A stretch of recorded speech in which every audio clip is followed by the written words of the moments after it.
This video demonstrates how to install the rugged boot on a TC501.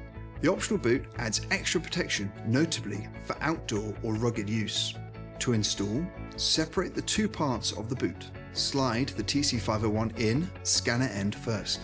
Then reattach the clip to secure it. To remove the boot, pull the side parts on the rear as shown. You can still charge the TC501 with the rugged boot attached. No additional rugged boot is required on the TC701. For more help, please visit zebra.com/support.